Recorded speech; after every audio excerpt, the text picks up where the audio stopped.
ఏమిటిదమ్మాయి గారు?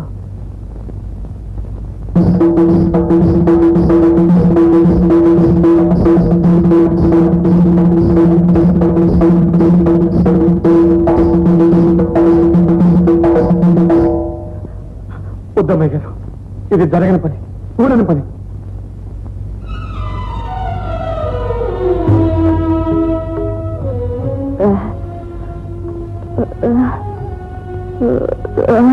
మీరు కాదు, నేనే అవునని చెప్పలేని మూగవాణ్ణి, ఏ అర్హత లేని అవిటివాణ్ణి.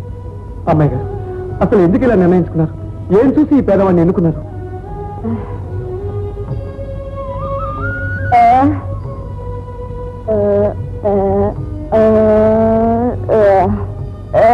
నన్ను దేవుడితో పోతున్నాను అమ్మాయి గారు. ఈ దేవత పక్కన ఉండవలసింది ఒక దేవుడు కానీ నాలాంటి రాతి బొమ్మ కాదు.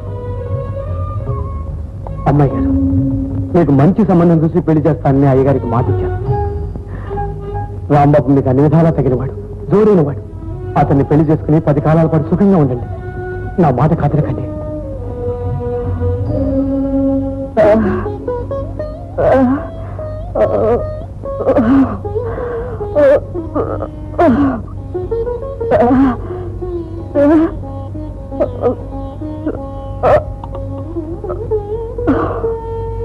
మీ మనసు నాకు తెలుసు అమ్మాయి గారు. ఈ సంబంధం నచ్చకపోతే వేరే సంబంధం చూద్దాం, అంతేగాని. అమ్మయ్య, రాకూడని సమయంలో వచ్చాను, వినవలసిందంతా విన్నాను. మీ సొంత విషయంలో జోక్యం చేసుకుంటున్నందుకు నన్ను మన్నించండి. రాంబాబు, మీరేనే చెప్పండి, మనసు మార్చుకోమని చెప్పండి. మనస్సు వెతుక్కునేది మనం మనసులు కానీ మణుల్ని మాణిక్యాల్ని కాదు. ఆమె మాట కాదని. రాంబాబు, మీరు కూడా ఆ మాట అంటున్నారా? మనసున్నవాడు ఎవడైనా అనవలసిన మాటే. నీ గొంతులో నాదం ఉంది, ఆమె మువ్వల్లో ప్రాణం ఉంది. ఆ రెండింటి సంగమం కళకే కళమిస్తుందయ్యా. అది కాదు రాంబాబు, నా ఆరోగ్యం సంగతి మీకు తెలియదు కదా. చూస్తూ అలాంటి దేవతే నీకు వరం ఇచ్చిన తర్వాత ఇంకా నీకు భయం ఎందుకు?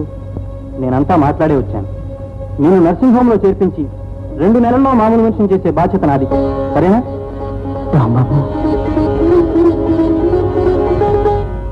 రక్షించు రక్షించు రక్షించు స్వామి, రక్షించు స్వామి.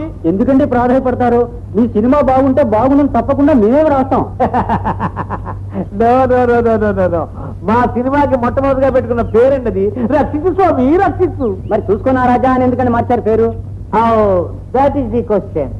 రక్షించు స్వామి, రక్షించు స్వామి అనేది జనానికి నోరు తిరక్క భక్షించు స్వామి అన్నారు అనుకోండి, అందుకని నోటికి పెద్దగా శ్రమ లేకుండా చూసుకున్నా రాజా అన్నారు. కరెక్ట్ సార్, అసలు పేరు ముందు జనాన్ని ఆకర్షించాలి. ఫోటో తీసాను ఆయన చిరంజీవి.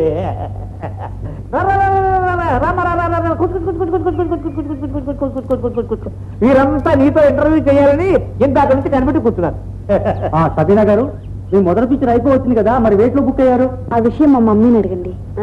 చాలా మంది అడుగుతున్నారు, కానీ మా పిక్చర్ తో టాప్ హీరోయిన్ కాబోతుందండి. అందుకని వేయద్దు, మన పిక్చర్ లో లాగానే బరువైన పాత్రలు వేస్తూ ఉండని సలహా ఇస్తున్నాను. వాటికి ఓపెనియా? బరువైన పాత్రలు అంటున్నారు, మరి డ్రెస్ అంతా తేలిగ్గా ఉంది. దట్ ఈస్ ది ప్రశ్న. కనిపెట్టేశారు. మా పిక్చర్ లో ప్రాచీనం పాశ్చాత్యం 2 రంగరించి తెర మీద గుమ్మరించబోతున్నాము. చాలా మంచి ప్రయత్నం చేస్తున్నారు సార్. ఆ సబీనా గారు, మొదటిసారి కెమెరా ముందు నటించినప్పుడు మీ అనుభవం ఎలా ఉందో చెప్పగలరా? మా మమ్మీని అడగండి. మేము అడుగుతుంది మీ అనుభవం గురించి, మీ మమ్మీ అనుభవం గురించి కాదు. నాకు కొంచెం భయం వేసిందండి, సన్నగా వణుకు కూడా పుట్టింది. డైరెక్టర్ని చూసా, కెమెరాని చూసా? No no no no no no no. నేను మొట్టమొదటి రోజు తీసిన సీను విలన్ చూసి భయపడేది, తెరలో వణికేది. పాత్రలో లీనం అయిపోయింది, భయపడే.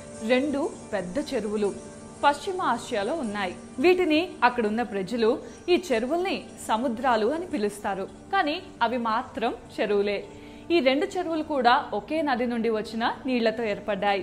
గోలాన్ హైట్స్ నుండి పుట్టిన జోర్దాన్ నది లెబనాన్లోని చెట్ల మొదళ్ల నుండి రకరకాల ఔషధాల తత్వాలను తీసుకొని స్వచ్ఛంగా ప్రవహిస్తూ ఉత్తర దిక్కున వెళ్లి ఒక సముద్రంగా ఏర్పడుతుంది. అలాగే దక్షిణం వైపుగా వెళ్లి